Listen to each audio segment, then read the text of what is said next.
Hi. Hello.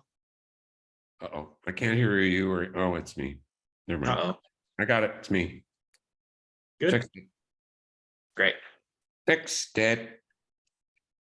How are you doing? I'm doing all right. Thank you very much for asking. How about yourself? You doing good? I have some good news actually. Ready. I'm ready. I'm really ready. So the 10-minute that I'm directing right now, Yeah. I was approached by some students at North Idaho College wanting to use it for a 10-minute play festival up there. Awesome. Yeah. That's great. Way to go. Way to go. That's what we like. Any news about yeah, and how's the managing going? Good. Still training for it, but Yeah, yeah. excellent. And Brian, glad you're having that early beer. Proud of you. Proud of you. Good. Wish it was. Yeah. Sadly, I it's know. I know. Diet Coke. I know. I think it's just because I'm wishing for all of us, for the cocktail hour. Lane, what's the hat today? Uh, it's a rooster. Oh, the rooster. Yeah. Okay. I had a hat. What's going on? It's snowing right now. No, it isn't. No, not in It my house. is. Nope. No, you're a liar. No, it's not at my place anyway. I don't want this cold weather anymore, man. Yeah. Yes.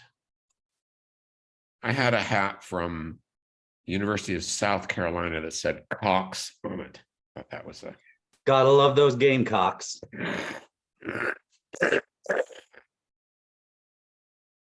oddly enough, that hat has disappeared. Who knows?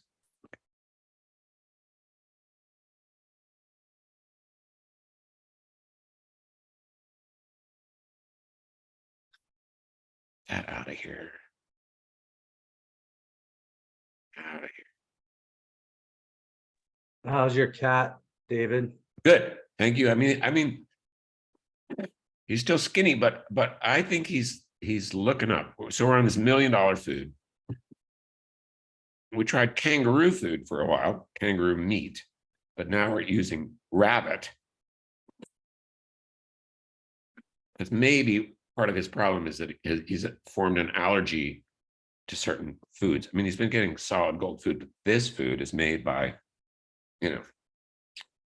trained professionals. I don't know, but I think he's a little better. Thanks for checking. Thanks for checking very much. I'm glad to hear that. I don't ever see your dog, although, you'd have to hold him in your arms to get us to see him. There we go. And here's Hazel. Hazel's got to come to class. See. Who else is here? Seth is here. Seth is here, but not here. Seth, you in class? Not responding will tell me that's true. Are you wrangling the youth of today? I'm proud of you for that. Jim Wood. I didn't think that was going to be you this week. I'm so glad to see your image. And Jace, good afternoon. Mike.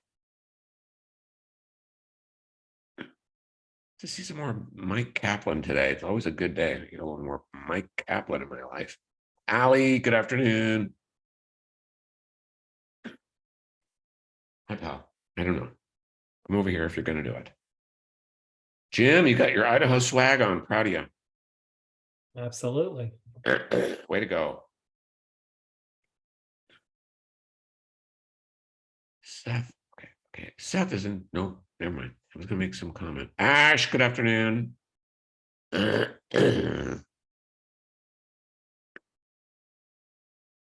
Wait 2 minutes and we'll go. Allie. Go with a beautiful smile. Thanks. Jim, what are you doing over there? You're silent. Silent. Can't hear a word. Mr. Wood, nothing. My shoe is falling apart. I taped it back together. We're good. Because you're not in Idaho. That's why. That's right. Exactly. And Jace, I think I said hi to you. Hello. Good afternoon. Hi there. Sorry, I didn't hear you. There's no reason. It's just me calling all of my friends and compatriots. There's Ash with a head scarf. Oh, Kayla, is that new hair color or just more light? I think you can just tell because the wall's green and there's purple in the hair. Nice purple. I colored mine for class too. Can you? We've had that conversation. That's an old joke, like I am. Oh, okay. We have a full boat of things to do today with great hope and joy in our hearts that we'll get around to Jay's full presentation today. I don't see Jay yet. Jay is the best. Jay. Love you, Jay. If you're listening, you aren't. We love you anyway. You will. Maybe you will later. Let's kick this party off. Lane, you are up and you have an activation warning for us. See, I remembered something. One thing I remembered today. Very good, thank you. Yeah, y'all, mine, I talk about doggy love and doggy death.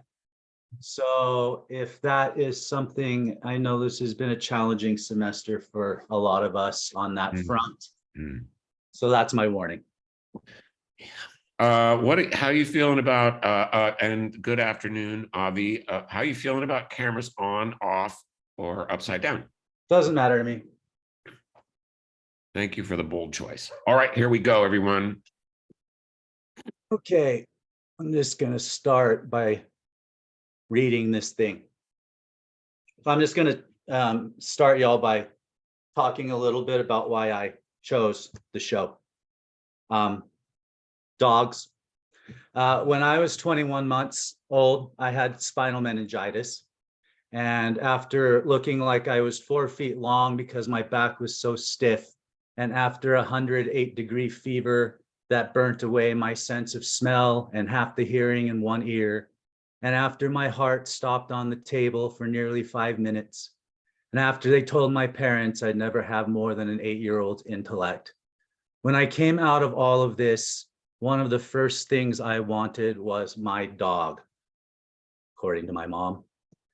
My first dog was Dolly. She was a black mop of a thing. I was too young to remember her, but I've seen pictures. Then started coming the dogs from then on that would shape my life as any human did or more. Missy, Angie, and Ginger. Missy lived till 21, but by then she'd gone senile and blind and couldn't remember who we were. Angie, like Dolly, was just a black moppy floppy. I found her in the road when I was 10 years old after someone had run her over and driven away. One time, we'd gone out of town. I was probably 4. And when we came home, we discovered that Ginger had given birth. She knew it was coming and had made a nest for herself in the chicken coop, but she started giving birth on the wrong side of the lawn. So when we got home, the yard was littered with dead puppies. Ginger was the first creature to teach me bravery and resilience. She made it back to the nest with one puppy. She made it there. It was a miracle. Even at that age, though, I could understand the gravity of what had happened and the trauma she must have gone through. And my heart broke for her. 3 months later, Ginger was run over. And in tribute to that sweet, sweet soul, we named her baby after another spice, Pepper. She was the first love of my life. I raised Pepper from that tender age until the end of her days. I fed her. She slept in a box next to my bed, and then eventually in the bed itself. We were inseparable.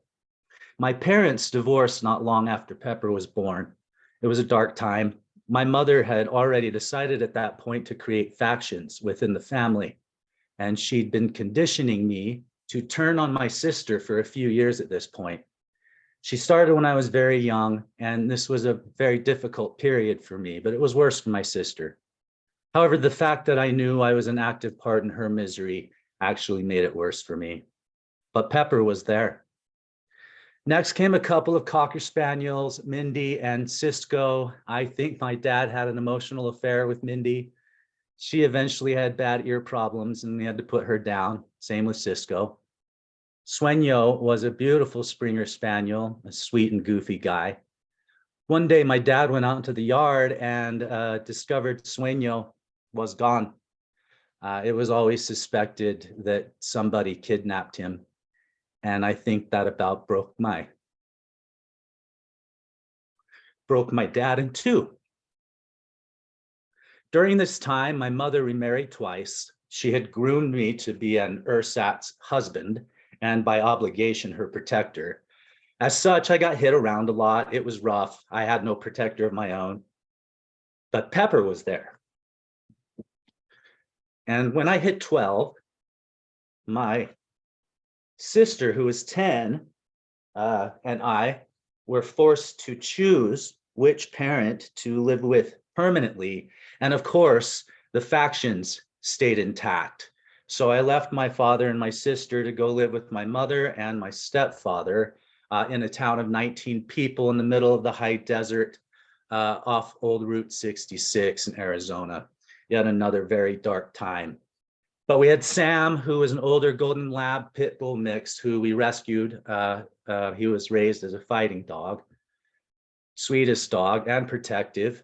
Once my younger cousin hit me on the leg out of fun, and Sam let her know what was up. The fighter came out, but he was fighting for me, which I didn't see a lot in my life. And he didn't hurt or bite my cousin or anything, but he let her know he wasn't going to let anything happen to me. He eventually got arthritis so bad and we had to put him down. We also had Elmer, a black lab we raised from a puppy. Elmer taught me what it was to be fearless. He again was fiercely protective of us. Once a bull wandered into our property, Old West, middle of nowhere. Elmer attempted to protect the house from the bull and lost the fight when the bull gored him. And then, there was Pepper, still with me. I remember being so sad and broken and lost at this point, hopeless, in a hole.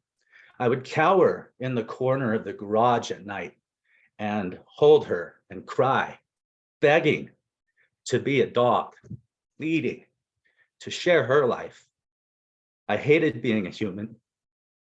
It only brought me pain. There was nothing good or redemptive about my childhood, but Pepper was there, and dogs were always there.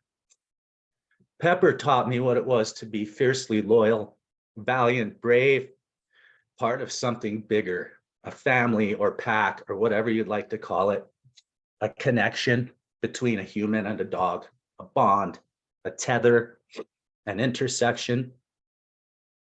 When she willed herself home after being attacked by coyotes, barely making it before succumbing to her injuries, I learned what it was to have true dedication. And I think for the first time in my life, I understood what true love was. And that's why I think dogs exist, to be an example to humans of what pure love is, so that we may take that example and apply it to our own lives. So why am I telling these stories of my past loves? I'm interested in exploring the connection between dogs and humans and where we intersect. And why is it we let these creatures with claws and furs and teeth and tails roam our home and our hearts? What do they bring out in us? These are some of the reasons I chose this play, Sylvia. And these are the questions A.R. Gurney so richly explores in this piece. Greg and Kate are empty nesters. They are headed in emotionally opposite directions. With the kids out of the house, Kate has been able to focus on her career in the public school system, and her star is on the rise, and she digs it. Greg is heading the other way. He's in the midst of a midlife crisis, lost and adrift. And when he finds Sylvia in a park, it awakens something in him, something primal, something urgent, something immediate. She fulfills an ancient need within him by anthropomorphizing the title character. Gurney sets us on a philosophical journey which explores the nature of humans and dogs and what dogs bring to our lives that humans cannot. You know, Plato said a dog has the soul of a philosopher. And Socrates took it a bit further and said, the dog distinguishes the face of a friend and of an enemy only by the criterion of knowing and not knowing. And must not an animal be a lover of learning who determines what he likes and dislikes by the test of knowledge and ignorance? And is not the love of learning and the love of wisdom philosophy? So through this question, Socrates even leads us to a further conclusion that we may draw, which is that if a dog is a learner of life and a philosopher, how far from human can they really be? Hell, Diogenes literally lived as a dog in his rejection of the hypocrisy of society. He was a cynic, a word which derives incidentally from the Greek word for dog. I also want to explore the relationship between Greg and Kate. What happens to people who have known each other and loved each other for so long, and when they start to drift apart, when the anchor of the children is gone? What are the solutions when you emotionally start to float away from each other? And what happens when you find connections away from each other that feel dramatically immediate and necessary? Sylvia creates an incredible rift in their relationship, giving Greg the emotional support that has changed as Kate pursues her career. And also, I think it's easy to look at Kate as sort of a villain in this piece. I mean, like, she spends a good portion of the play trying to figure out how to get Sylvia out of the picture, even considering euthanasia, and finally winning by taking Sylvia to a farm. In the final moments, however, Kate begins to feel what that connection between dog and human really is. And she understands that intersection. When Sylvia finally crosses over, it is as affecting to Kate as it is to Greg. So I want to see what are the steps that brought Kate to this point. Where are the nuggets in the script where we can help that we can find that help us as an audience understand that she's not a villain, she's a human living a life, one which has included love and support for everyone but herself. How do we look at her journey as something besides selfish? Greg and Kate's journey, both. I think those are real pitfalls we need to pay attention to as we work through things. So those are some reasons I chose this script. As I've gotten older, I've had several more dogs, and many that I haven't mentioned here. Most recently, I had a Pomeranian named Mac and a 9-year-old rescue mutt named Rooster. They both died within a few months of each other. Mac's collapsing trachea finally got him. And one night, Roo had 7 grand malls. It was just too hard on his poor body. So I had someone come to the house the next morning, and after Roo went to sleep in my arms, I carried him to the car, and then he went and got cremated, and resides on the side of a mountain just outside Salt Lake City. And I can visit him whenever I want. And I was on stage 2 hours later. Mac stays with me still. I carry him in his little tiny box and will forever. My mom always told me when one dog goes, go out and get another one as soon as you can. When this guy here came into my life,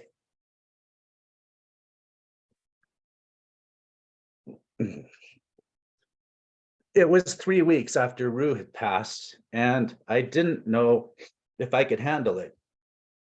My heart was hurting. But, he saved me. And I believe Teddy has saved my life a couple of times. And when he goes, sooner than later, he's 12 and a half now, I will know that each day he was here was a day I was a better human being. And it was a day that I understood what being a human being really was.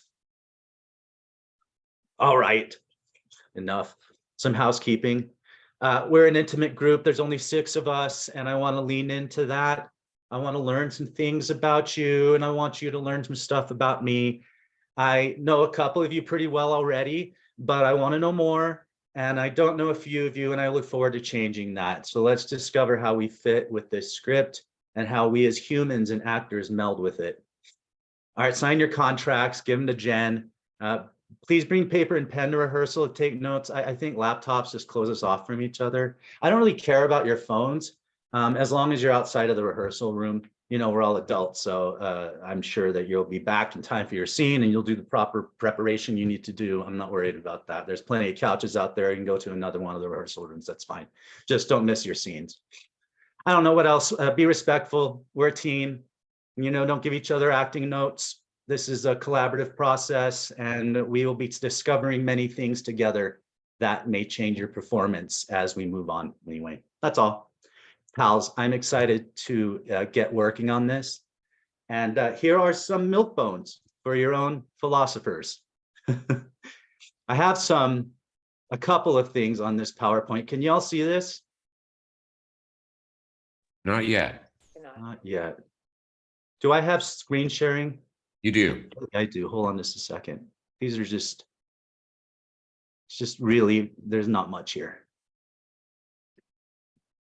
Okay. Can you see that? It's coming. It says you started. Yes. Okay. So we've got Plato's quote here, a dog has the soul of a philosopher. And then, oh shoot, sorry guys.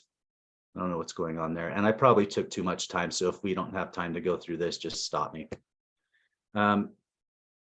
It took me longer than it had in practice.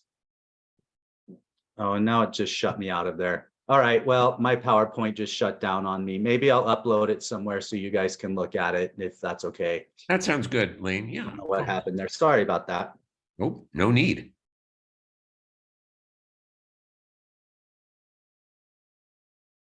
Woof, woof, bravo, bravo, bless you, bless you. Mwah. I love that play. I love seeing you. And Ash, who's with you, Ash? Who is that? That's Tina. When I cry, she always comes to me. She needed to make her presence known. Yes, I had to have Hazel over my arm. He had to lay over my arm. Something's going on. Lane's feeling stuff. You're feeling stuff. It's the real thing. That was beautiful. Thank you. Thanks for the Wednesday cry. Yep, just what we needed. It's beautiful. Thank you. Thank you. Maybe we'll get to talk about it. I hope so. That play. I love that play. And we'll talk about you. I'll talk about that with you later. I want to know more about it. I want to read it again. I loved it. I loved it so much. I produced it. And Kelly was Sylvia when we did it here 1,000 years ago. And my wife was Kate. Kayla, it's you with the beautiful hair. Hello. So I don't have visuals because I want to ask you guys if you don't mind keeping your cameras on, because humanity is kind of the biggest visual for this. Just a quick end. The play is called Not Medea by Allison Gregory. And I will tell you that it is not a light play. So I'll get into it now. I recently had the pleasure of meeting Medea from the gallery of a courtroom. She was not a waste of a human. She was not vindictive. She was not a monster. though that is exactly how she was described by the state. She was a young mother who never had the opportunity to be a kid. Her incarceration did not begin when she went to jail. It began when she was taken from her parents and forced to find her way through a world that was not created to take care of people like her. She was compassionate and sweet and cared more about everyone else in the room's feelings more than her own. She had experienced the worst the world could give, and it resulted in the biggest tragedy. But she was given a voice for the first time in her life in that courtroom. And now she gets the opportunity to go back into the world knowing that there are finally people who are on her side. Medea is not an ancient play. It is the story of thousands of women who have given over their entire lives for their families, and then they lose that too. These women rarely have the opportunity to have someone who is willing to help them figure out or even just be a sounding board for what they're going through. So why not Medea? Why not Medea? Well, in this play, Alison Gregory shows us through the woman how easy it is to get pushed to a point that so many people judge others for reaching. She discovers this using the story of Medea and reflecting it on her own experience. Whether through a combination of different circumstances, an accident, or someone's intentional or unintentional actions towards someone else, we are forced to react. We can't guess how we'd react in a certain situation because, as Woman explains, sometimes the thing we'd say we could never see ourselves doing is exactly what could happen. Woman takes the time to find understanding for how Medea was pushed to such a horrific action, and she realizes how she could also reach that point. This is a scary thought because if we're all capable, we lose the otherness that is so often assigned to those we don't want to be like. We lose our excuse to call others monsters, and we suddenly have more reason to find empathy for other humans. As we explore the stories of Medea, Woman, Jason, and the chorus, I want you to recognize the depth and complexities of their stories. What made Jason believe he was making the right choice for him and his family by marrying another woman? What pushed Medea to believe it was a reasonable action to kill her children and the woman to empathize with her? What pushed the chorus to choose a side? And how do we see these same moments of decision reflected in the world around us? And how can we give voice to stories that so many people oversimplify as evil? All right, let's take a moment to talk about process. In some ways, many parts of this experience will feel familiar to you. However, I want us to create a space and community that is safe and fun for us to explore this story together. I'm here to be a guide and a navigator through this process from the rehearsal room to how we present it on stage. Both you and the audience will experience things that may cause extreme reactions, pain, anxiety, and what some may call their worst nightmares. And I want to make sure we have the secure space to feel those feelings and explore them. We will check in at the beginning of rehearsal each day to go over boundaries and access needs. You're allowed to be human here.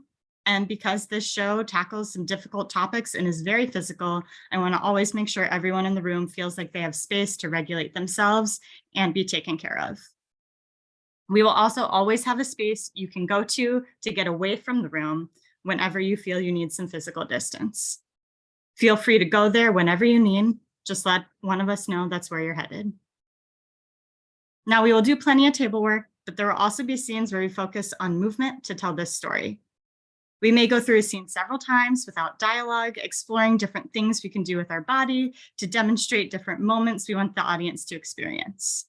This process may feel weird to you at first, but I hope you find it useful and enjoyable as we go.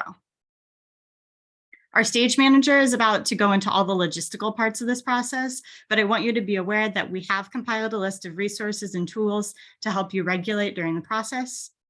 There are also resources if you feel you need help outside of what we are able to provide. And this will be available to everyone working on the show and our audience. Action is our best teacher and greatest learning tool.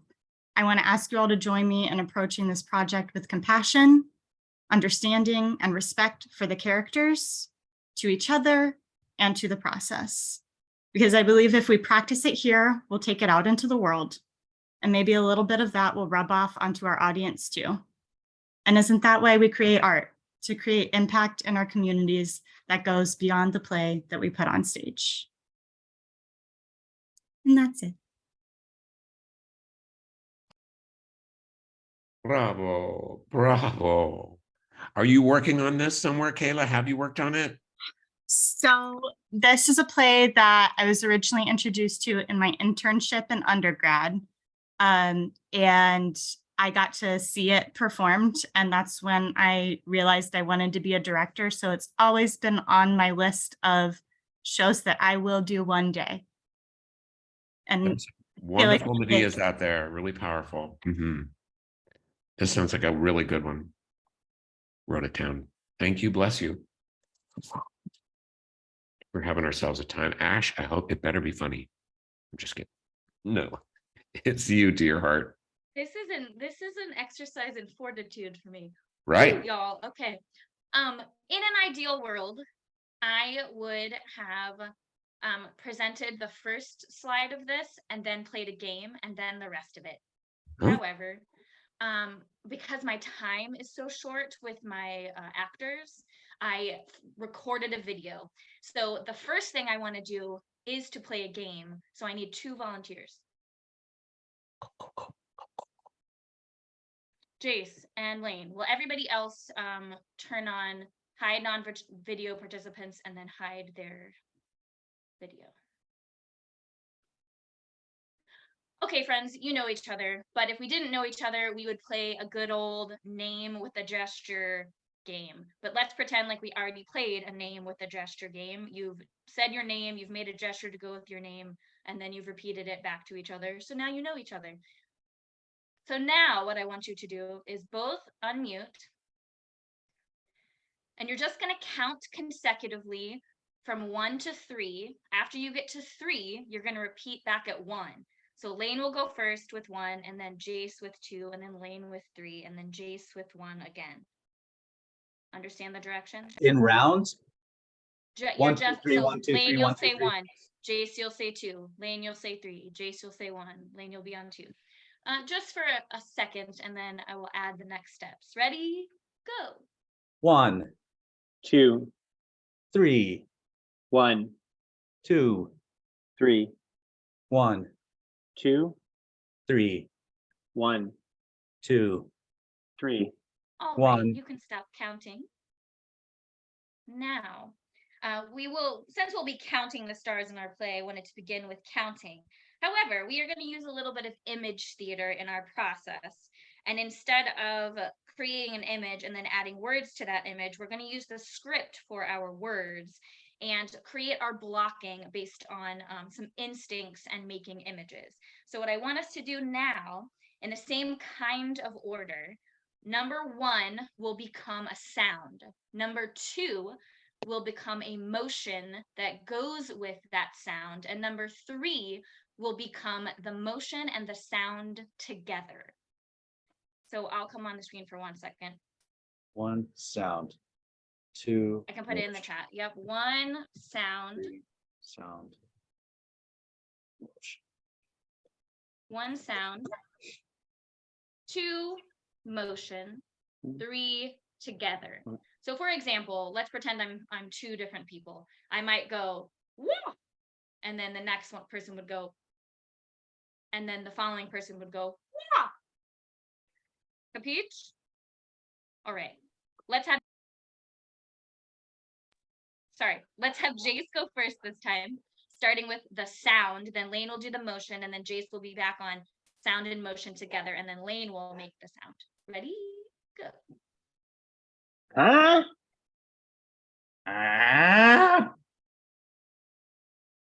Huh?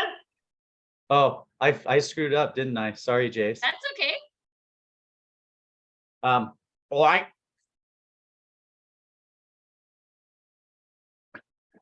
Okay. Oi. Boo.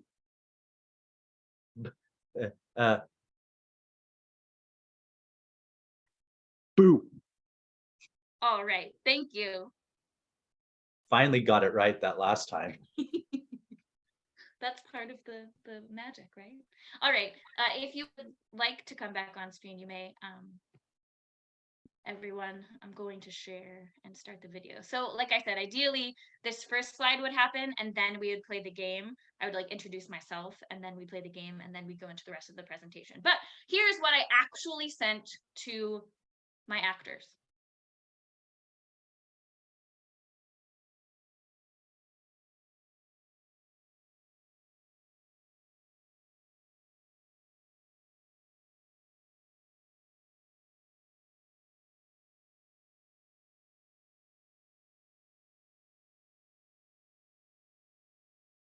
Please stop me if for some reason you cannot hear this.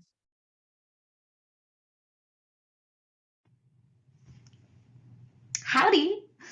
As some of us have met each other and some have not, let me introduce myself. I'm Ashley Lord, a lead educator for Learn and Play here at the Glazer Children's Museum.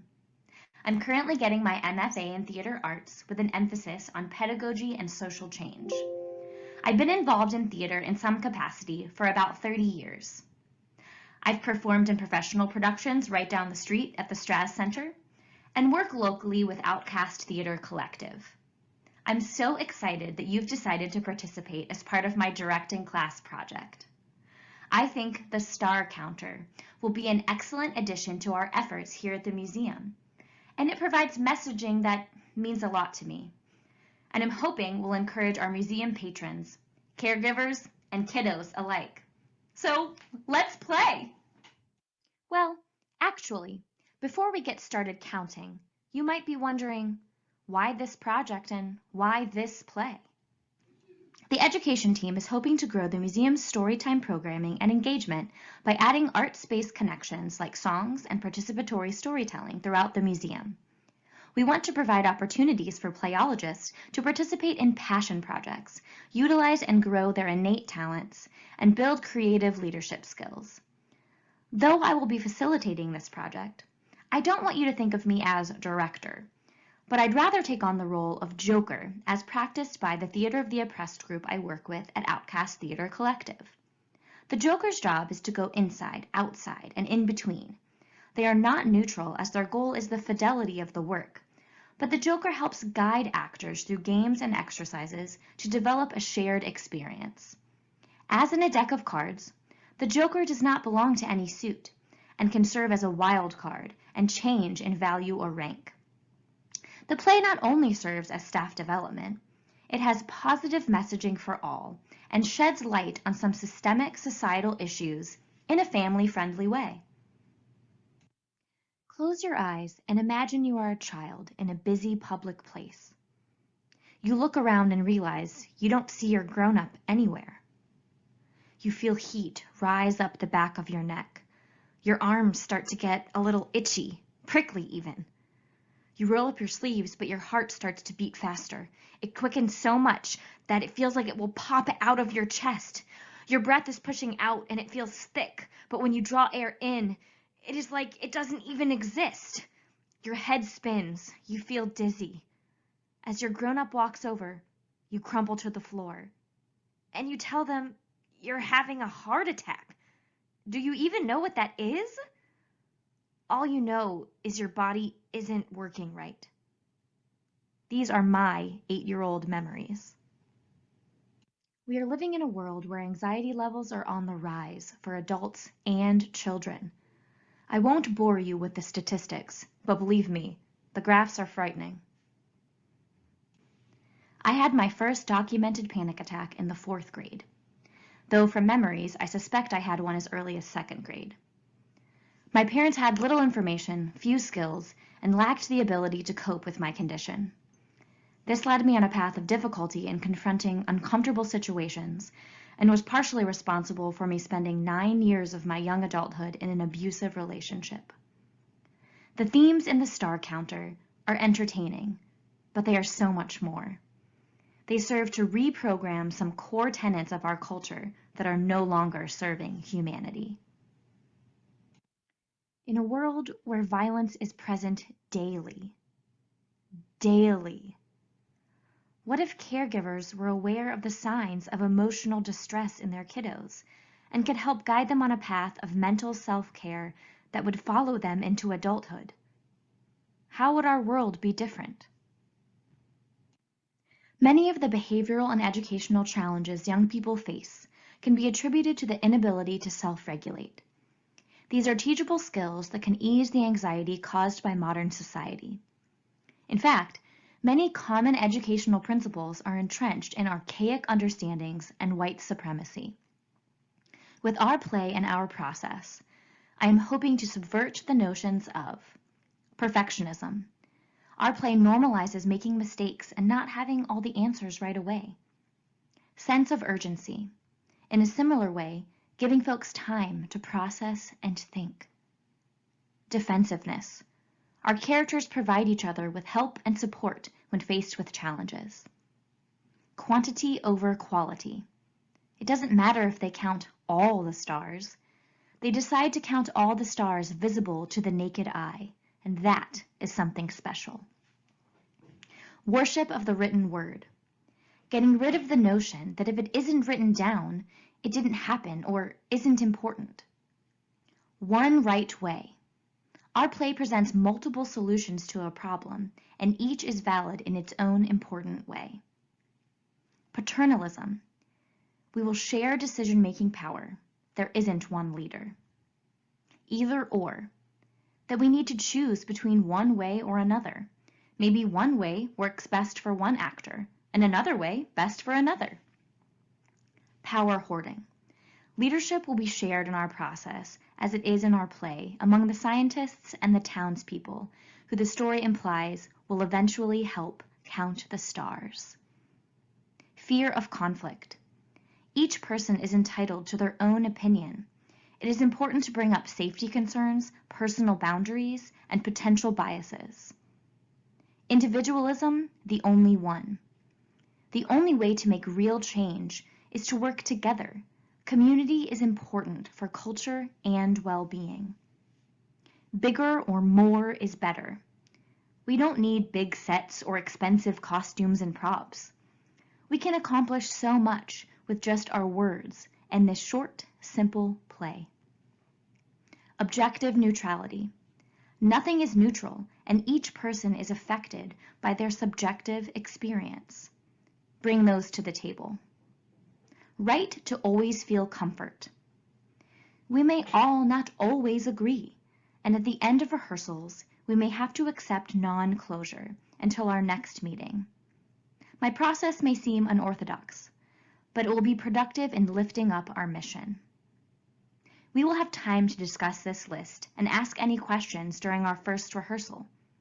Feel free to visit www.whitesupremacyculture.info in the meantime for more information. Our mission to magnify the arts at the museum, like the stars are magnified in our play, will end up illuminating so much more. I hope to encourage the audience to sing a variation of Twinkle, Twinkle, Little Star in Twinkle, Twinkle, Count the Stars, as they engage with the performers at the end as the interested townspeople helping the scientists. This tune was famously varied by Mozart and can help get kids interested in classical music. Through the gender-neutral names and casting, I hope anyone is able to see themselves represented in this story. And that it inspires more girls and women to pursue science, technology, engineering, and math, like the famous female-identifying folks on this slide.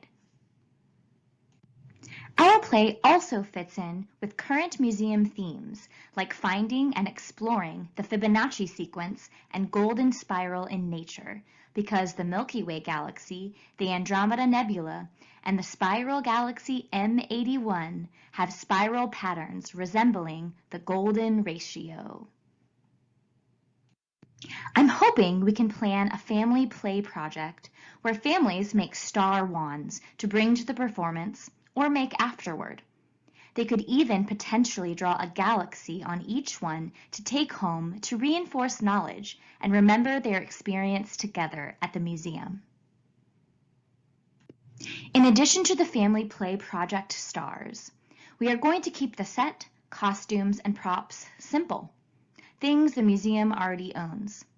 The museum already has a planetary projector like the one pictured, and we will test out some different performance locations during our rehearsals. Costumes will consist of lab coats and perhaps protective eyewear for effect, and props will include a clipboard for collecting Bates's data and observations, and inventor Colby's magnifying glass. Since this is a new initiative for the museum, the possibilities are endless. Our own enjoyment will convey to our audience and improve our chances of continuing expansion efforts. We do have limited time, 3 rehearsals to get our show from the planning to first performance. I don't want to reinforce a sense of urgency, so I'm going to build as much memorization practice as I can into our rehearsals.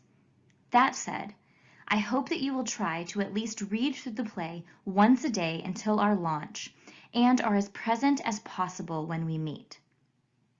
In order to uphold the museum's mission of learning through play, we are going to gamify our rehearsal process and incorporate as much play into our process as possible.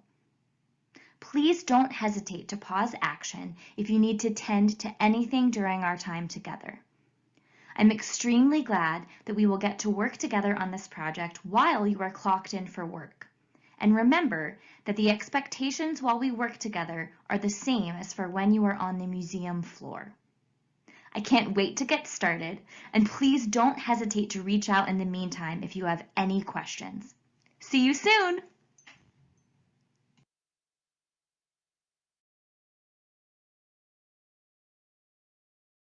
Ready, let's go. Let's go. I'm gonna be in the planetarium right now. I have so many questions just about the whole project, but I'll just have to wait. Do it on my own time. That was wonderful. Thank you, Ash. Gosh, I love my life today. Just a minute. Monsieur Kaplan. All right. Just to quickly preface this, I don't have much in terms of visuals because typically when I do this, I don't have access to anything where I could show anything. And this is the show that I'm currently working on with my teams in my theater school. So this presentation is focused on talking to students in an acting school, not necessarily professional actors. Hello, everyone. I want to start by welcoming everyone to the cast of Heathers the Musical. I'm so excited to get to work on this show with all of you. Before we get into the specifics of this production, let me first begin by answering the question, why this show? Often this show gets undersold as just another poppy teen musical comedy. I don't agree with that idea. I believe this play has a lot to say and is unfortunately more relevant now than it was when the movie based on it first released in 1988. Heathers the Musical, even more than the original movie, is a story that asks us to be kind and to choose hope, even as the world around us darkens. It is a show that grapples with issues of suicide, school shootings, sexual assault, the ways we label each other and ourselves, and how adults are oblivious to the inner lives and struggles of the children they're supposed to be supporting. As a public school teacher myself, I also go through the active shooter drills and work daily to support students struggling with mental and emotional challenges. And while I strive every day to not be one of those oblivious adults, I know I am not perfect. That is why I am actively seeking your input on the characters, the story, and how it all relates to your lives today. I also know that all of these heavier aspects of the stories are things that many of you grapple with in real life. And I want to encourage you all to practice self-care and to support each other through this process. We will discuss specific ways we can do that as we work together to come up with our company agreement and begin working on our boundary practice. One rule that is non-negotiable, however, is we need to treat each other with kindness and respect. The show asks our characters to do and say terrible things to each other, and it is imperative that we keep a hard separation between our characters and ourselves as actors. If no one has any questions or concerns so far, I would like to pivot to the play itself. While this play has references that place it in the 80s, I believe that setting it firmly in the 80s provides a distance from the material that feels like a cop-out.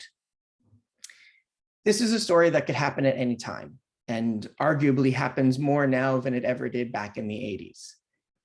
Just this week, we heard news of another school shooting. We unfortunately live in a world where the dark actions of this show are becoming more and more common in our everyday lives. In light of that, I began to wonder if I, in good conscience, could do this show. I grapple with how I could present the story honestly without ignoring the real parallels to our current lives. I realized the way to do that was not to downplay those parallels, as I have seen many productions of this show do, but to lean into them. That is why I want to pull this show out of the 80s and instead make it a story that can happen at any time, because this is a story that is happening right now in our world.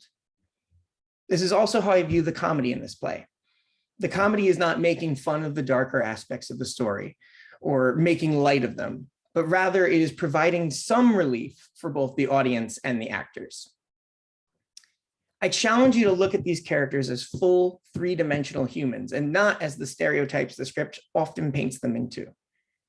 I encourage you to engage honestly, as much as you are comfortable with, the darker aspects of the story and let them be more than jokes and punchlines.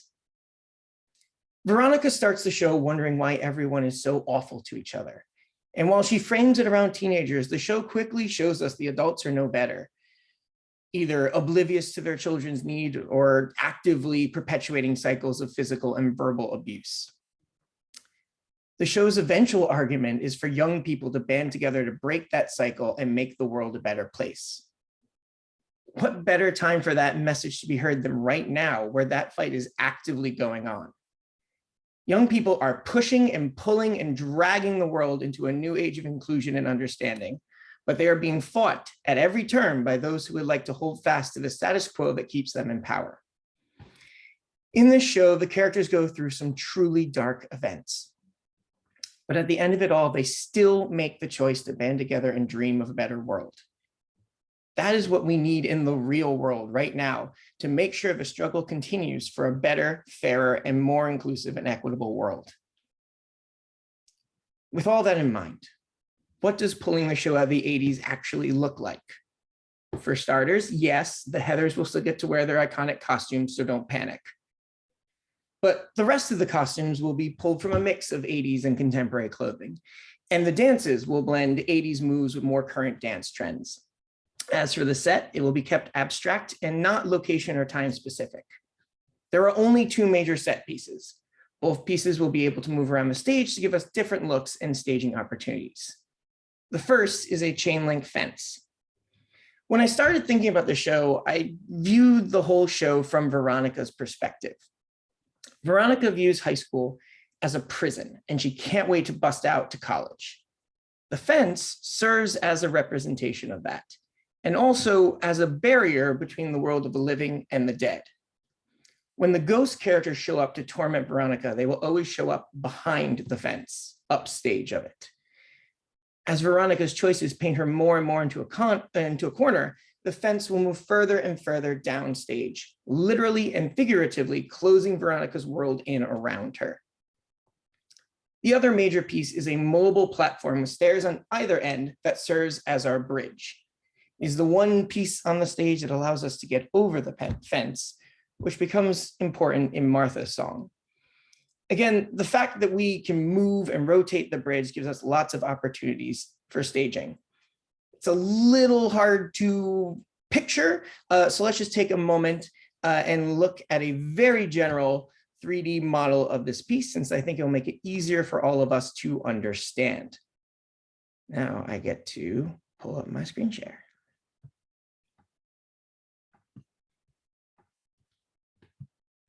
So as you can see here, again, super general, but the idea is that there are stairs going in either direction. There's the platform in the center. This whole piece is see-through, so it is not masked in any way. So we'll be able to use it also to go underneath it, to see things that are going on behind it or through it. The platform itself, if anyone is curious, is about 5 feet 8 inches in the air. So that gives you a general idea of what that piece is, and the whole thing can move and roll and turn. And I just think that's useful in figuring it out. Great. And now to finish up, if there's no questions on the set, I want to actually talk about the rehearsal process itself. As an acting school, myself and the rest of the team are here to support you and help you grow as performers as you explore the show. I invite you to step out of your comfort zone and allow yourself to grow and stretch as an actor, singer, and dancer. That being said, I also want to empower you to stand up for yourself and your boundaries. This play asks a lot of you, physically and emotionally. Please know that your boundaries are perfectly wonderful just as they are. But please also remember that I am not a mind reader. Only you know what is a safe risk that helps you grow or an uncomfortable step over a boundary. Please let me know whether you're feeling something is close to or over your boundaries, and we will find a solution that both works for you and helps tell the story of the play. Speaking of finding solutions, for those of you that have not worked with me before, please know that I view rehearsals as a collaborative process. I want to help you find the unique version of the character that only you can bring to the stage. So please make choices, ask questions, tell me your thoughts and ideas. Feel free to disagree with me. Best idea wins always. And the best idea is whatever tells the story in the most honest, engaging way for you and the audience. For those of you that are double cast, please know you are not expected to have the same performance as your counterpart. And in fact, it is more fun for me to work with two completely different yet equally valid takes on a character. This extends not only to dialogue work, but blocking, costuming, and everything else that goes into your final performance. Finally, I challenge you to be flexible, to not settle on the first idea in rehearsal, but keep coming back to each moment, trying new things, exploring the less obvious choices, and know that I will be doing the same thing. Nothing is set in stone until it has to be. Thank you for joining me on this journey. I can't wait to delve into the show with all of you. And as the script says, let's make it beautiful. Thank you. Woo, woo, woo. All of you teachers are such heroes. I tell you, I'm ready. I want to come to all your schools. I want to be your students. Okay, I'll be a little old. It'll be a little weird, but go with me on this. Just lovely, lovely, all of you. Thanks, Mike. Brian. All right, give me just a second here to get everything shared, and I should be good to go.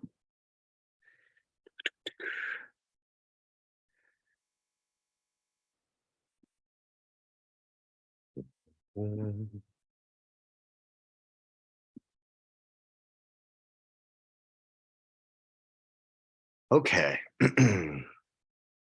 Welcome. This is my presentation for a first cast meeting for Rabbit Hole by David Lindsay Abair.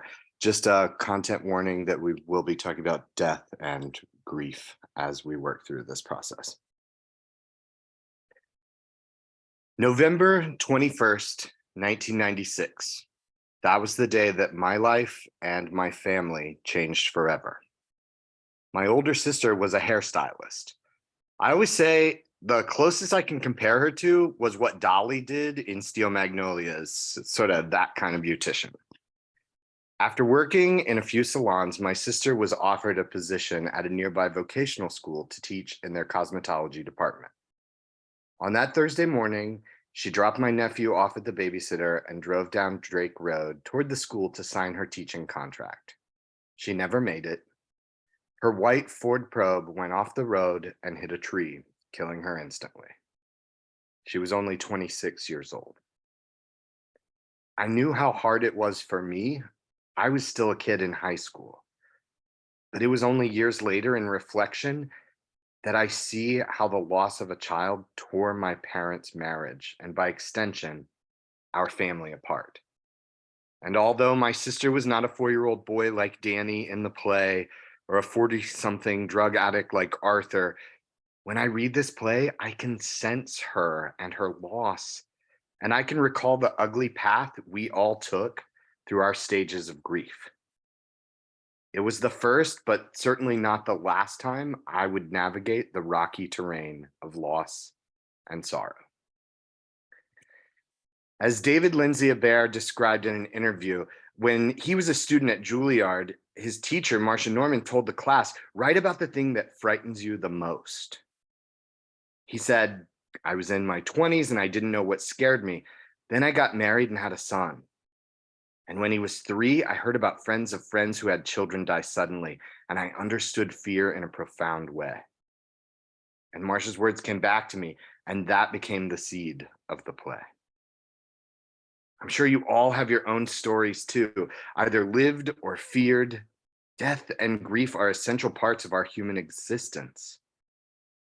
And as this play points out, we all handle it in different ways. And we may even handle it differently for each time we encounter it. And that's perfectly okay. The 5 stages of grief, as shown here, denial, anger, depression, bargaining, and acceptance, we all hit them all over the place. There is no easy ride through the stages of grief. First, there's denial. You don't believe it. How could this be happening to me? How could this be happening to us, to our family? And then the anger sets in. The anger can make you say and do irrational things like get into bar fights like Izzy or slap a woman at a grocery store over a fruit roll-up like Becca. And then there's the blame. Who do we blame? Do we blame Jason, the dog, the person who called on the phone? Are we so eager for someone to blame that we will offer a fortune like Aristotle Onassis? But when the situation is accidental, like that of my sister or like Danny, who do you blame? Yourself? God? Becca sure does. This is a point in the grieving process where my parents stayed far too long. The anger at the situation made them lash out at each other. When Howie says, I can't do this like this, I hear the warning signs of a marriage that is falling apart. Those words ring familiar in my ear.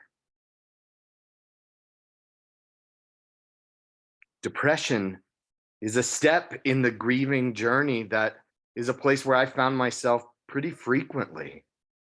Not just with my sister's death, but especially when I lost my mom to cancer in 2012.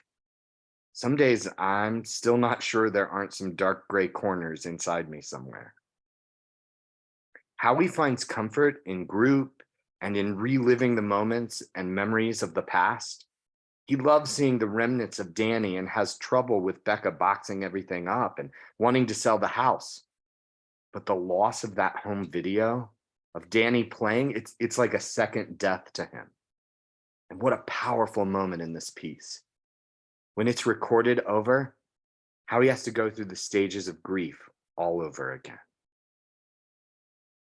I want you to think about your own sacred possession that connects you to someone you love. What is that thing? Where do you go to remember them? Is it tangible? Mine isn't. Mine is my mom's last voicemail that she left to me. It's a shaky, breathy call from a bedroom in a hospice care facility. She says, hey, Bri, it's me. I'm here. I live in fear of deleting that voicemail. Even just listening to it brings me comfort and scares me to death. Now, I'm no idiot. I have also recorded it on several other devices, so I never really lose it.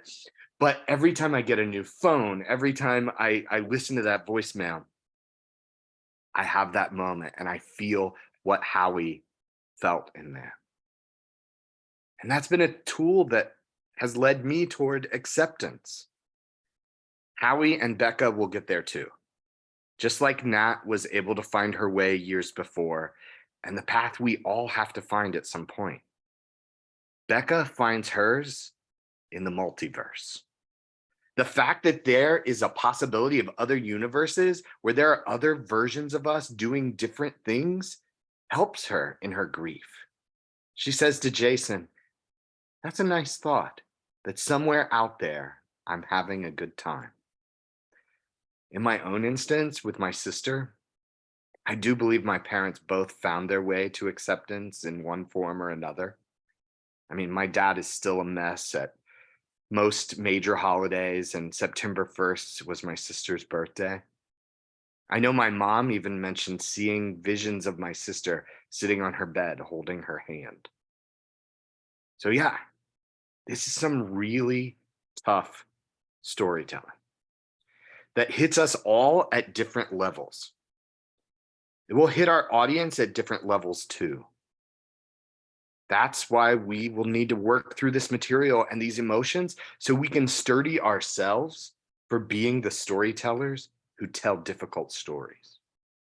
In our rehearsals and our discussions, I hope you will feel free to share as you find connections with these characters. No one is required, but all are welcome to do so.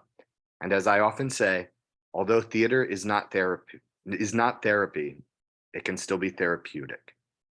I'm here to support you in this, and I hope we will all be there for each other.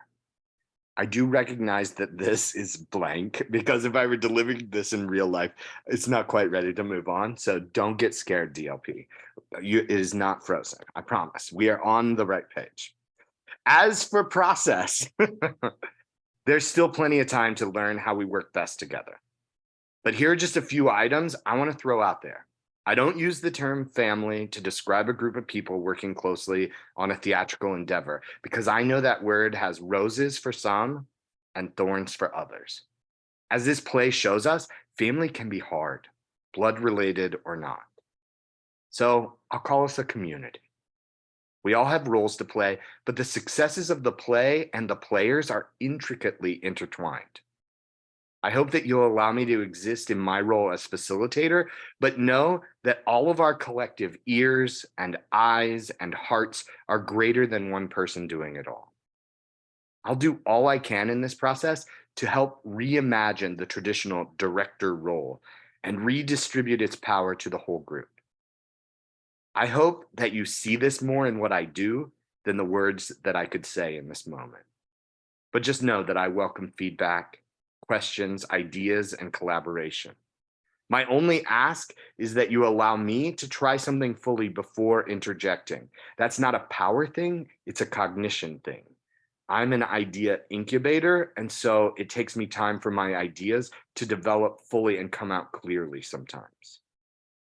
I also welcome questions to each other, not backseat direction, but questions, queries like, did you feel the shift between Becca and Izzy in that scene? How can we highlight that? Or how do you think Becca feels in this scene pertaining to Jason? And how would we approach that ourselves?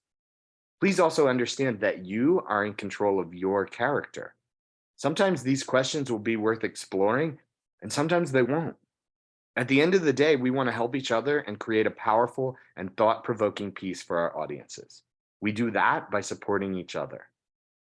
There are moments, however, where an interjection is needed and is perfectly acceptable. Whether it's in a moment of intimacy or uncomfortable or unsafe blocking, you are free to use button. Please do. We'll go through some boundary practices in the early rehearsals, but just know that this is a consent-based space and I welcome and respect your boundaries, both physical and emotional. I also encourage good practice in getting into and out of your role. If you have a de-rolling technique that works, awesome, please do it. If not, let's share some and see what works for you. With this play touching so close to home for so many of us, emotional and mental health is vital to our work. We don't want to leave here with stage ghosts.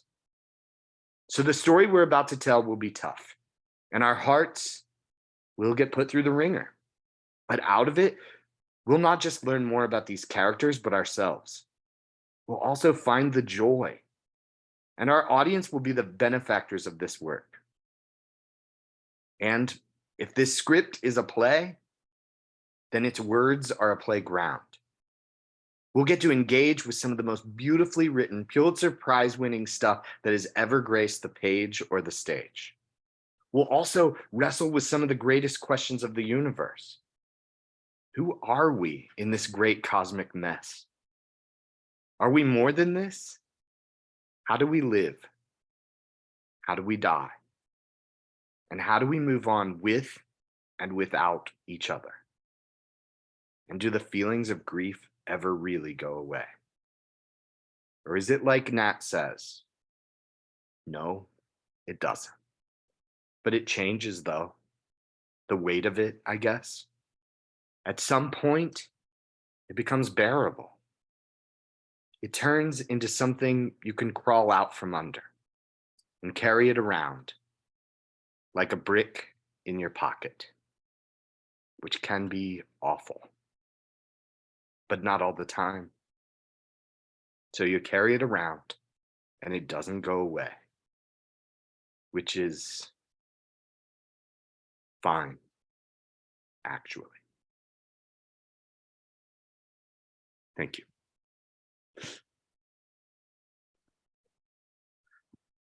So I want to come and play Nat. Couldn't it be an old fella? Come on, come on. Nat is a gender neutral name. Come on, come on. I want to come and be in that play with you. Oh, Do it.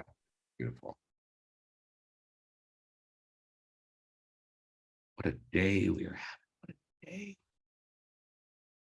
That's beautiful. So beautiful. Brick in your pocket. Yeah, okay. I thought I was having a senior moment with that slide. I will admit that to you as if you didn't know it. Thank you for anticipating my senior moment, Brian Rascal. I got Yeah. nervous. I didn't want to stop sharing and then have to go Oh, back. good. I got nervous of my technological issues. No, it was supposed to be like that the whole time. You're a rascal. All right. Well, I'll ask you questions later. We're gonna do this. Just about. Or oh God. And the shot. Yeah, yeah. See, I know you are. I knew you are. Me too. Oh man. Okay. Jim.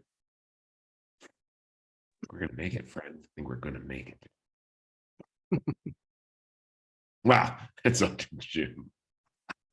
No pressure, Jim. Yeah. So I have to acknowledge that I'm a little directionless. This was supposed to be a short scene from Hillary and Clinton, but I just didn't have the heart for it. My best friend, George Ploutz, passed away on March 9th, 2023, just a few days before his 68th birthday. I was at his bedside along with his family and some of his other friends. I got to tell George that I loved him and that he has meant the world to me. I don't know if he heard me. I hope he did. George used to say that he believed his mom continually put coins in his path. This was the way she communicated with him, that she was still around. I actively look for coins now in the hope that George might communicate with me. A coin dropped out of the dryer the other day and my heart soared, thinking it may be George. I also found a penny right next to my computer. I'm hoping that's George too. I don't really believe in an afterlife, but I want to believe, which is why I was thrilled when a friend told me that George messaged me through a medium. He said that he loved me and that he knew I loved him too. How did this medium know that I had expressed my worry that George wouldn't know how much he meant to me? It must have been really George communicating with the medium, right? So back to that feeling of being directionless. We just didn't have the heart, the three of us, dear friends of George's, to do anything with Hillary and Clinton. I still love the script, but it just didn't feel right anymore. Going to plays just isn't the same. I saw Putting It Together, a show that George and I did in 2005. The show fell flat for me. Or maybe I fell flat for it. Either way, I walked away uninspired when I wanted to be moved. especially by Being Alive, the song we played while releasing a hot air balloon in George's memory on his birthday. Meanwhile, I just opened this co-op here last January, the Salt Lake City Theater Co-op. George never got an opportunity to see it. As I was moving from our previous space, the box, to make room for the planetarium, George kept apologizing from his hospital bed for not being able to help with the move or the relocation. It's just always been George and me, George and I, whatever. We were in New York a year ago. I never imagined that fast forward a year and George would be gone. I haven't been here. I haven't been to the co-op because I just don't have the motivation to do much theater right now. Except the world continues on. The world keeps marching by, doing theater and expecting me to do the same. Maybe, or maybe no one cares. George would want Wasatch Theater Company to continue. He would want all the work we did for the last 23 years together to continue beyond his death, wouldn't he? The world continues on, and the landlord of the Gateway is pressuring me to get things off the ground. We have to pay rent. What does one do when they've lost a piece of themselves? How do they continue to make theater in the absence of joy? I'm also a student getting my MFA at the University of Idaho. I told my professor that I would be doing a project presentation on Hillary and Clinton. I wrote an introduction for Hillary and Clinton, which I shared with the actors before George passed. I could revisit that intro for this project, but it wouldn't be relevant right now. My heart wouldn't be in it, and I think that's the purpose of the assignment. So you see how the world moves on? You see how it continues to expect me to move past my grief and make things happen? That's why I've called you here today. I'm trying to get my theater mojo back, to get the co-op up and running and to accomplish my directing course requirements. Earlier last year, before George got sick, I asked him to share some of his children's plays. George has worked in youth theater for so many years. He started a book speak theater company that toured schools performing popular books and inspiring children to read. He also collaborated on the Starry-Eyed Puppets with his dear friends Marianne and Matt, touring libraries and schools performing original scripts, some of them musicals. I walked with the Starry-Eyed Puppets in the Days of 47 parade many years back. I remember when I taught at an elementary school, George came and worked with me on a Midsummer Night's Space adventure. The kids loved it. So George had a lot of plays that he'd done for Book Speak and Starry-Eyed Puppets. He gave me several, and I never got around to doing any for the box. George also left behind a trove of work that he had done, including a play that he wrote in 1978 that was performed at Salt Lake Acting Company. He also left behind a musical that is nearly finished, and he left behind a lot of short scripts, including scripts for young people to act in or enjoy as an audience. That's all that makes sense to me right now. That's all I care about, is keeping George's memory alive. I'm grateful that he left us with not only wonderful memories, but his words. His beautiful words on paper, sometimes generated by an actual typewriter with whiteout tape. So this project is a little bit unique. I'm doing it because I love George and I miss him. Maybe that's a crappy reason to do a play, but like I said, that's all I want to do right now. Please know how important and precious the words you will speak are, not only to the life of this space, but also to the life and memory of George. This is part of what we have left of him. These words and these pieces go beyond the content of the plays. I hope we will say them with the importance they carry.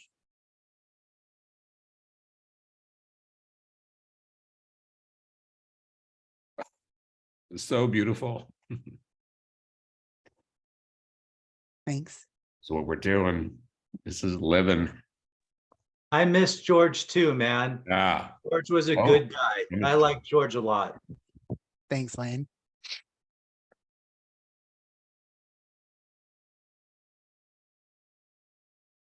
what a day. What a beautiful day. Thank you, Jim. Thank you for your courage. Thank you for your generosity, your kindness, your compassion, and your heart. The coins. I don't know about the coins. This is new to me. Chase is off to get his beer. Oh, I think we have 30 minutes left, Chaz. Let's talk about these today. And let's put, since we don't have Jay with us, maybe Jay will be with us next week and we can talk about these. Let's see if we can figure out how much math we've got. Oh, coins too. I didn't know this about coins. So thanks for that, everyone. Up penny kind of situation, you know, Say again. like a heads up penny kind of situation. Oh, yeah, okay. Yeah, I'll do the math. Give me a sec. Good luck. Just have to calculate through my tears, Jim. Thank you Yeah. for that. It was the day. It was the day of it. I think that just breaks down to like 5 minutes a person, doesn't it? Listen, you don't have your MFA yet. You can't do that kind of math. Okay, you can. In dog years, we have 5 minutes. All right, let's do it. Keep track of us, Chaz. We'll try. Let's do our best. Because we could talk all day, and maybe we will. We'll just talk about these forever, in my opinion. Thank you, everyone, today for your. All of these presentations have been really, really terrific times.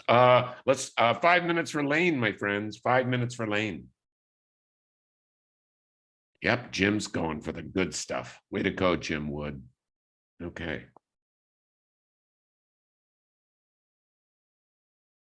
Five minutes for Sylvia, friends.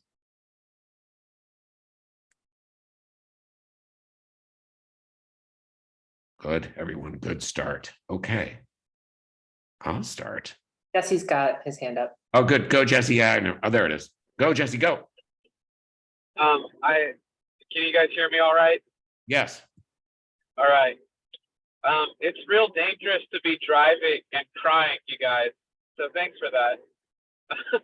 Lane, I've read Sylvia before, and what the heart you're bringing to it and the vulnerability you're bringing to it, I think is going to make it probably the most interesting production to hit that play, because you found so much more life and spirit in it than I think most people think to give that play worth. And so just that alone, but also how you're intellectually approaching this play, it makes me really badly want to watch it. So I appreciate like where you're coming from. You guys have done this a lot to me, where I have an opinion about a play already, and then you just sidewind me with just this new insight perspective onto it. So, and you definitely did that, Lane, and it makes me want to go back to Sylvia and give it a second chance. Not that I thought it was a bad play, that's not what I'm saying, but I think the first time I read it, I was narrow-minded compared to what you bring to that script. So thank you. Thanks, Jesse. And keep driving. Be safe. Brian. Lane, it's a little bit of an echo of what Jesse just said, but it was the note that I wrote was your explanation and your storytelling of your dogs was a better play than what I remember reading Sylvia. I was like, Lane should write that as the play, because that was really touching, and to think about our lives through our pets and the stages and the connections. I thought it was really beautiful, and I know that that is the play that I want to see. I would definitely be interested if that is the version of Sylvia that turns up. But if not, you have grounds to write an amazing play about that. Thank you, Brian. Thanks, Brian. Jace.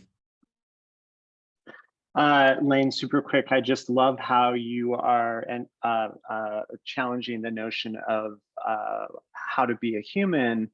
And I scribbled it, so I'm gonna not to get it right, but if dogs can learn from philosophy. So just the fact that we have spent so much time as a culture informing everything in a humanistic way, and that this seems like a real opportunity to what can we learn from other beings on the planet that are not classified as human, and yet what's the universal connection that we all have. So I just love that part of your presentation, and clearly you're not bullshitting about it, given the emotional content, but there's an intellectual element, which I think is a wonderful mix. That's going to really be an amazing experience. Ooh, lovely, Chase. Last is Mike. Yeah, on top of just echoing what everyone else said, I kind of wanted to just highlight, I love from a technical perspective, like how just like chill and conversational you were when you actually got to the nuts and bolts portion of the evening, or just like what rehearsal was going to be. It was just so comfortable. And like, I would have felt like completely at ease in that rehearsal room just by how comfortable and confident you were, just talking about the process. I thought that was really wonderful. Lovely feedback, everyone. I'll write to you, Lane. So much to say. I'd love to work on this play. I was lucky I saw a great production, but so much heart from you. Lovely to see you. Thank you for your courage and your vulnerability, as well as your writer was very in evidence of this as well. I'd work on it in a minute. Thank you. Kayla, for Kayla.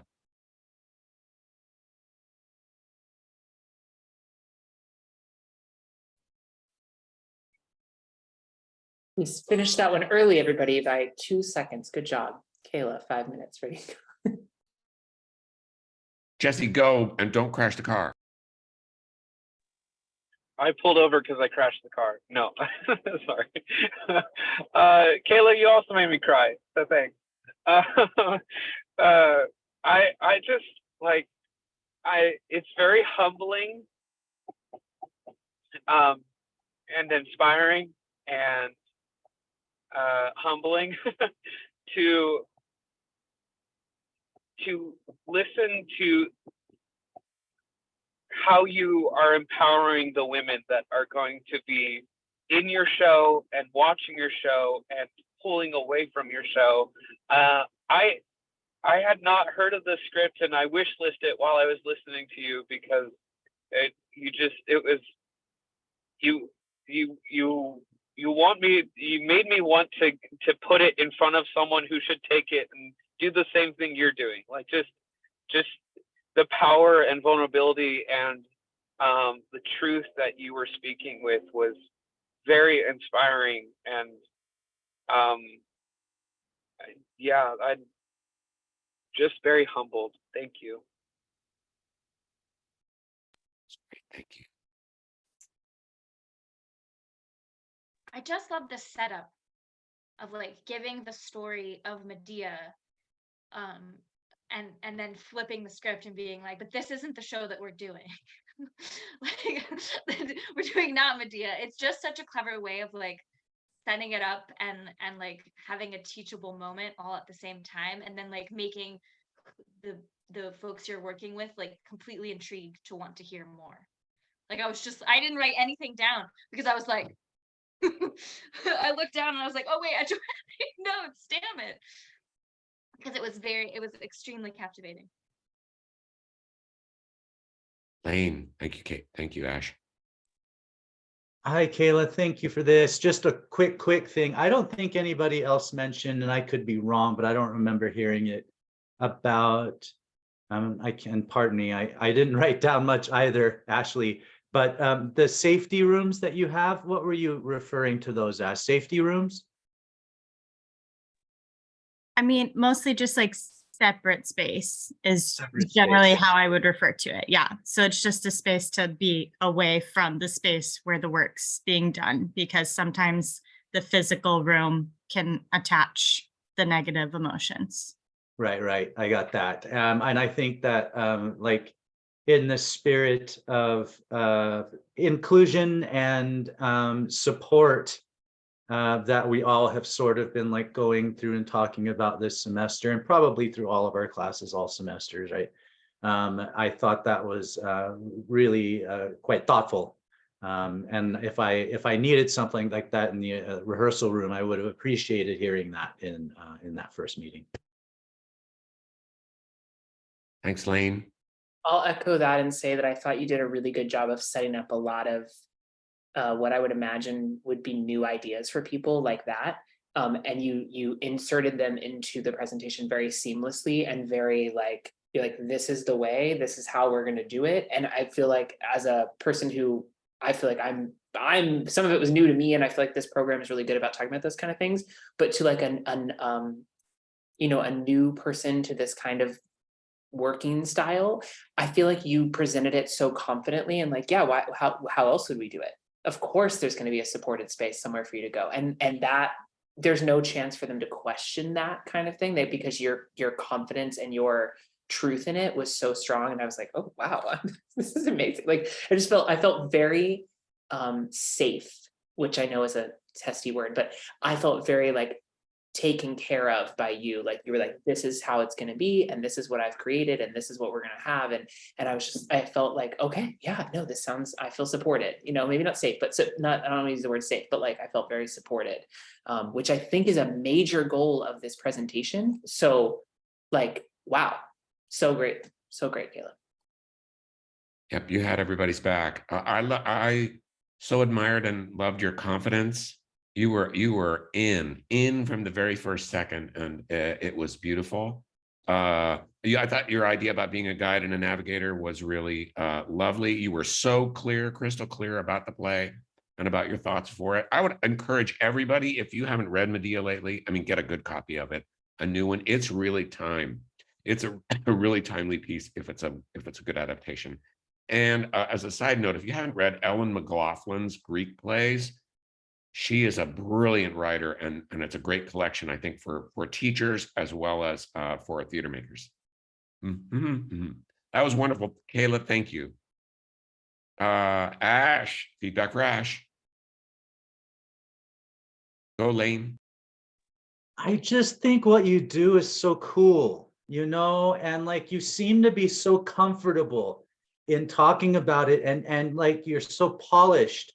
Always when I've heard you talk about what you do, it comes with a certain amount of polish because you're so comfortable with it and you know your shit, right? I think the best part about your presentation was the logo for Keep the Play Going. That logo is cool. I just think that you've got such a handle on what you do, and I think what you do is so valuable. And I think that you set up your presentation in a way that can be followed by children, but enjoyed by adults. Like you're hitting all of those notes. I don't know. Good. Brian. I would just add on to that you practiced what you preached, right? That you said that you were going to include play in rehearsal. How did you start this presentation? Play. And the fact that it's built in, it could have been very easy just for you to talk about play, but you took it that next step and actually engaged us in play from the outset. So we know if we're going to be a part of this is the way rehearsals are going to go. They're going to be fun. They're going to be play at the center. So I appreciate practicing what you preach. Wonderful, Brian. Mike. I also loved how like there were so many ways that you tied this story back into different elements, whether it was like social emotional stuff, whether it was like a specific learning objective. Like every single slide had another way. Here's this play, but I've been talking about this whole time. Here's yet another way this connects back to what we're doing or what you might want to do. And both in terms of like getting your audience, your patrons on board, but also in getting your board or whoever your decision-making folks are on board. Yeah, some A+ work there. Yeah, echoing what Mike just said, that I think you handled expertly the multiple audiences that you would need to like pull in with this, including kids, which I think is a really tough audience to get in. And I not only think that would have got kids in, I think you could have got kids on Zoom in, by the way that was presented. Like even in a Zoom world, I literally taught kids through the whole pandemic, like theater kids on Zoom. And actually I can tell that you did, because there are certain things that like you just like, it's like a whole different game. Anyway, so I was just sitting here, I was like, oh my gosh, if I would have prepared things like this, the kids would have listened to me all the time. But I think Mike just said this too, like the boards. Anyway, I feel like in terms of like I was saying to Kayla, in terms of saying like, I am ready for this challenge and I know what I'm doing and you should trust me and you should give me your money and you should give your kids over to me for a few hours a day. All of those things, check. Like I was like, yeah, cool, she's got it, which is such a nice thing to feel when you're starting a project. Great job. Lovely. Jim Wood, last comments. Yep. And this is, I'm just jumping in the middle of the whole slate here. This is true of every single person who presented today.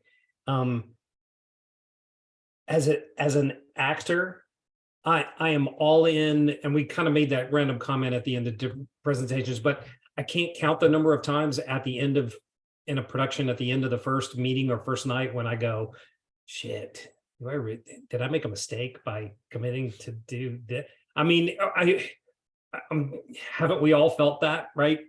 That there would be no doubt with every single one of these today, I would walk out of that first meeting or rehearsal going, thank goodness I get a chance to do this. I'm just so in and ready to go. And I think that's true for three reasons. Coincidentally, they're all C's. Everybody seemed extremely confident about how they had a plan and what they were going to do. There was a level of competence as well by everybody, like, okay, this person knows what they're doing. This is true, Ash, but for everybody today. And then, boy, the kicker obviously is the commitment, the emotional and artistic commitment that everybody described in specific way for their specific project was there. And boy, that's what I'm stealing from all you guys as I go forward and I do the next one of these. It's going to sound confident, competent, and committed for sure. Ask me, any of you guys, please. Okay. You too. Thanks. My quick note to you that I'll write to you as well is that vulnerability and how you used it. Beautiful, powerful vulnerability, clear, clean, and why it was relevant to this play and this project. What a gift. You all are. Thank you, Jim. That was great. Sum up. Even the vulnerability, Ash, was like appropriate vulnerability for kids, right? Whereas like you couldn't get away with what Lane and Kayla and then what other people did today with children. They'd be like, why is she crying? You know what I'm saying? And so like, you know what I mean? But like, so you all also nailed your audience on how to be vulnerable with that audience, which is another part of it that was like, I was like, oh, come on, y'all, it was so good. So great. Brilliant. Thank you, Chaz. Mr. Kaplan, let's talk to Mr. Kaplan, please. Lane, go. Mike, I hate the show, but I think I would maybe watch yours, maybe. But what I do want to say about what you were saying is that I appreciate your approach to the process. One thing you said was that you want to empower people to stand up for themselves and for their boundaries, and how you want to respect those, but you can't know what those are unless somebody communicates those to you. And I appreciate you wanting to be out in front of that one. And then the quote that I love that you said was, best idea wins always. And I think that's just a great way to go into a rehearsal process. So maybe I'd watch the show, but I love your approach. What, didn't people say that about Sylvia? Okay. Yes, go, Brian. So I just wanted to say, just in general as well, but with Mike's, that's when I wrote the note down, is how interesting it is to be in a directing class in 2023, listening to directors talk about shared governance of a piece and collaboration. And I just imagine, what would these have sounded like in 1953? Would have been like, I'm the director and you're all assholes, so step on board or step out the door, right? And I think like how cool it is that in this program and in this year, and in this life of creating theater, that we recognize that some of what bad direction needs to be dismantled, and the good pieces need to be shared. So I appreciate that from everybody that's gone to sort of think of directing in a new way, far greater than maybe some of my folks I worked with in undergrad. And I wish they would have had this philosophy. Glorious. Jace. Mike, I love your wording of things, like leaning into the parallels, and also more than just jokes and punchlines. And I think that I just love when a piece of work has an opportunity to maybe be presented to people like Lane, who are like, meh, because maybe it could very well be the writing, but it could also be this era of directing that has just kept a show limited and not honored a writing, or for that matter, the writer themselves and the context from which they were writing. So I love that possibility. I love that you're doing your dragging, but then you speak to that they're dragging the world into a new age of inclusion and learning. But I love that that could include maybe what has come before, and how can we use that and manipulate and make it ours in a powerful way. And you just come across as so embodying and not with ego. It feels like your movement towards this has all to do with what can we get from this together, not what can I do to make it happen. Oh, that was beautiful. Chaz. Yes, he was actually before me. You just don't see him. But Okay, go Jesse, go. Mike, you make me excited to teach high school theater again. Just like because when I taught high school theater in California, I was the co-teacher and co-director, and so the other teacher led this group, and she was only like 2 or 3 years older than me, and she was so nervous, no matter how many shows we did together, that every time we had this like meeting with the kids, it would be like, all right, we're doing the show, and the principal chose it, and I don't really want to do it, but let's do it, yay. And you've taken a show that is very recognizable, and a lot of people have done it, and a lot of people have their preconceived notions about it, and you're coming in and you're like, hey, your preconceived notion isn't wrong, but let's try to find something new too. And I think that is like really valuable, because there's so many shows that just get stuck in our brains that we dump on high school theater students, and we're like, this is how it has to be because I saw it on the Broadway tour like this, you know. And I love that you're saying, hey, no, let's break this mold a little bit. Will you help me do that? Because we have more important things to say than just sing catchy teeny boppy songs. And I think that's so valuable. And high school students need that. They need that empowerment. They need a musical that is overdone and overwrought, and all the songs are really good and everyone loves them, and like a show that's just well known, and you to come in and say, hey, I need you and only you to create the show. I don't want what other people have said this show is. And I think that was so valuable. And it kind of reminds me of a production of Crucible that was set in 1940, and it was like crazy, and it's like, who thinks of that? Mike Kaplan does. So yeah. Great, Jesse. Thanks. Ashley, take us out from Mike. I also think that teenagers like this show. And so what a cool like way to be like, hey, we're going to do this show that I know you probably sing along to the soundtrack and you all like. It's very problematic, but we're going to turn it on its head and we're going to make it mean something. And how many more kids are going to be protesting like they are in Nashville? And like I just think that it's so empowering and exciting to be like, hey, here's what happens when it goes wrong. Let's not do that. Your students are so lucky, Mike. Just the way you talk to them as full participants. I mean, I see that with you all as teachers. I'm so inspired by your teaching, but Mike, most recently, that was lovely. I'm ready. I'm trying to get into your school right now. I'm doing an online application. Brian, let's talk about Brian, please. Lane, go. Brian, so moving. Thanks. The way you've come to terms with these this loss and grief in your life, and the way you can have sort of this calmness and speaking about it, makes me feel like going into a show like this, not only do you have some credibility going into it, but also a sense of how to approach it. Like I can tell that you're going to lead because you've been through the trenches, so you know how to lead. Well, And 1 second, Lane. Jim, do you have to go right this second, or can we talk to you? He already darted out. Both of our last two people are gone. No. because of me? No, Lane, you started talking about Brian, and I looked around, and I was like, oh, he's not here. He's not here. So, Brian? No, Brian's here. Brian's here.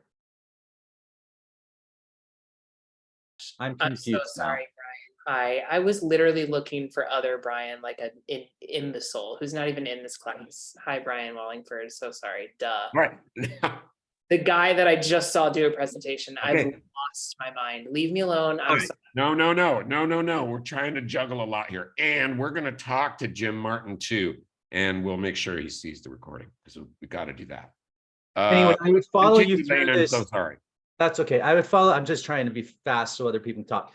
I would follow you through that sort of war zone, the war zone of this script, because I know you've been through it. So now you're a general to my private, right? And I would have no problem following you along this journey. You know what I mean? And you said one great quote, which was, if this script is a play, then its words are a playground. And I thought that was just beautiful. So thanks. That's great. Thanks. Now we're not going to do any more talking. Let's keep talking to Brian. We have time.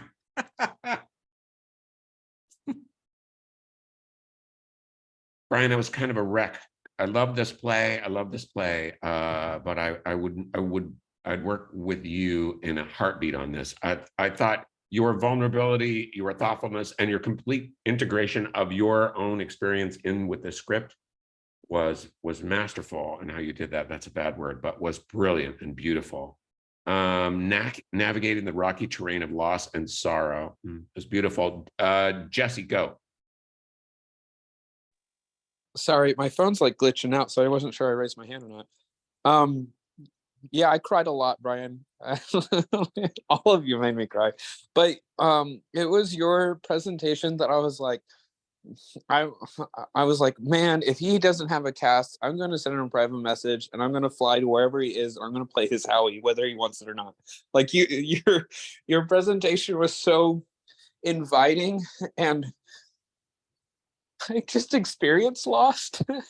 And I'm like, God, I was like with Jim too, just like, I need to do this for that person, and I need to put this on the stage to honor their memory.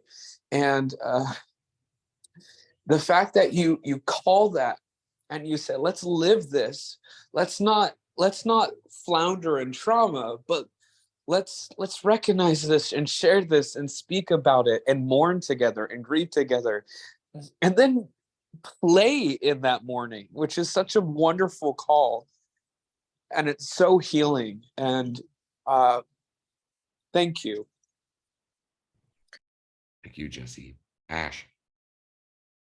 Just some words that you said that resonated with me. I'm an idea incubator. And then you said we don't want to leave here with stage ghosts.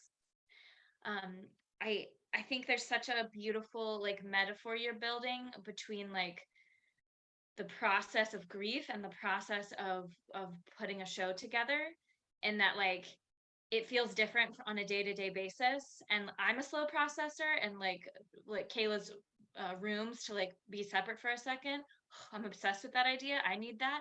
And I feel like your idea of like give me a minute to think about these things and to bring these questions, because I'm always constantly saying to people, I need to sleep on that, because I can't make a decision right then, or we try a bunch of different things and I'm like, let me sleep on that. I don't have an answer right now. And I think providing that time is really essential. And the comparison to like the time of grief and the time in the show to like process those things is essential. It's beautiful. Thank you, Mike. I loved, or really love's the wrong word, but I really appreciated the the slide that you had with like the stages of grief and then like what you expect versus what you experience, that to me was just such a powerful image for this play and this story. And sort of I'm also like thinking of it like in sort of like directing and whatnot, like the actual process of the story, giving the actors sort of the freedom to not just sort of go through the stages of grief in order in the story, to let different things bubble up as they happen and as it goes through. I thought was really, really wonderful. And then sort of using the stages of grief as a way to work through the process and work through the story. Again, I thought was just a wonderful way of just tying everything together and making your thoughts on the story super, super clear and powerful. Yep. Chaz. Wrap us up because it just dinged. Brian, I will echo everything that everyone just said. That was that wouldn't have worked with kids, but with me, an adult, I wanted to dive in, and here is the best news ever. I'm moving to your corner, your neck of the woods, Brian. If you don't tell me when you have auditions coming up for shows you're directing, I will be very upset. I will give up my equity card if I need to. I don't have to though. I mean, if you want to find it, but like if whatever, I want to come work for you because that was awesome. It was so good. Oof, what a day. My quick for you, Brian, the story about your mom's last voicemail, I was ruined, completely ruined, but that was just so so powerful and took us right into the play as well. Again, I was so moved by that. I wonder about this play in terms of the VCR. We'll talk about that's another question. Is I want to do this play too, and what do? Do we have to set it when we had VCRs? Maybe we do. Another beautiful thing you said was, who are we in this great cosmic mess? How do we move on with and without one another? Great dramatic question for this play. And at another time, I'd love to talk about the last moment of the play because he's sort of specific. It's nothing's resolved. It's it's such a key, beautiful moment. Yeah, I'm ready. I'll be there. Tell me when rehearsals start. I'll be with Nat. I want to be Nat. Maybe I'll be Nat's father. Old Bat instead of Nat. That'll be perfect. I love you all. Thanks for the inspiration. Thanks for great stuff. No, we're going to wait and we're going to talk about Jim Martin when Jim Martin is here. Don't you think?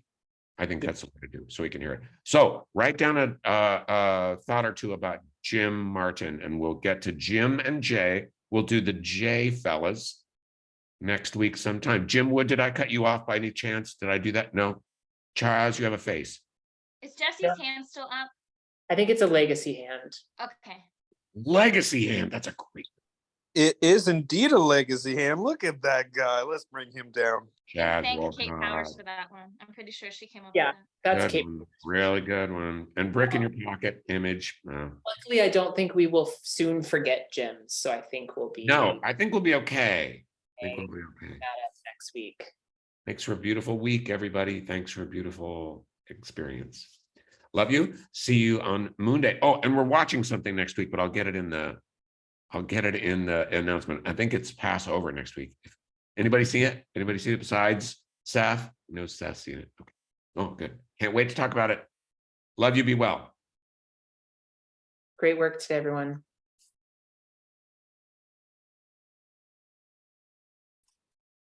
It's just us. Wow, that was fast. You want to stop the thing? I do. Thank you.